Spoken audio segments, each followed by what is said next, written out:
The second thing I want to talk about that influences the way we think about mental health in Africa is the idea of, or the culture of perfect appearance. We wear our Sunday best and show up to church like everything is a-okay.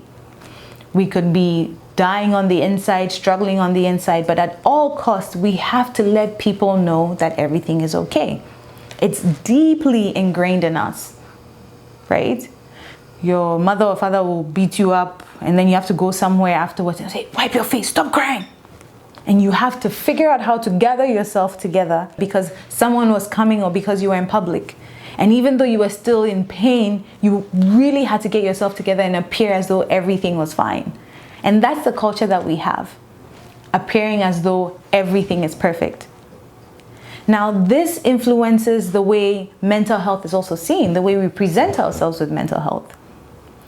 Because it's such a stigmatized topic, there are so many families that have people who have significant mental health issues. There's an uncle or an aunt, there's a cousin or a sister or a brother somewhere, and that person is kept away from society. We don't talk about what goes on with that person.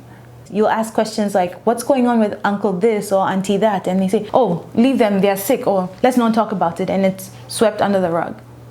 A lot of this had to do with back then, when people were going to get married, you have to go and do recon, find out what's going on in the person's background, if there are any sicknesses that run in the families.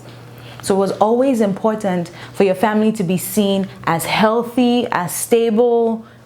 If there were any secrets, it had to be kept quiet so that you had potential to be married or you had potential to marry someone. And we've carried this on, pretending like everything is okay.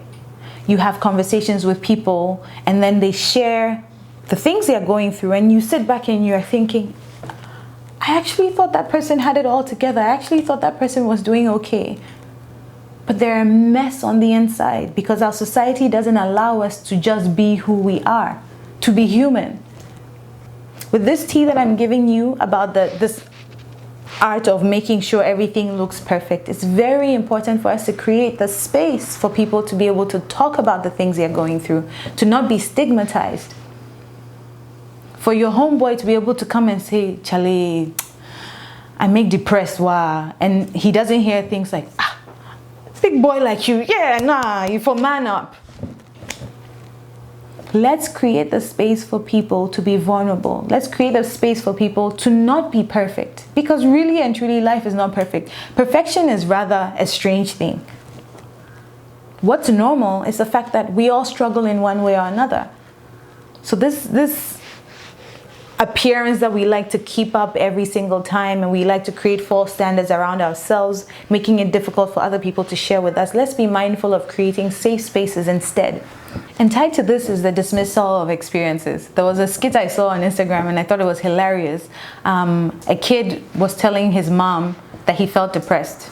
And his mother's response was, do you pay bills? Are you hungry? Do you have children to take care of? What do you mean you're depressed? Get out of bed! And these are some of the experiences that we have in our homes. I'm not vilifying our parents. They didn't have the tools. No one did African MentaliTea to share the tea with them, right? So they didn't have the information. You do now, which means you don't have an excuse to say things like that to your children, your nephews, your cousins, to anyone. Don't dismiss people's experiences until you know what it's like to walk in their shoes. And the hope is that you won't. But until you have the chance to walk in their shoes, you won't understand. Let's create safe spaces for people to be vulnerable, to be themselves, to not be perfect.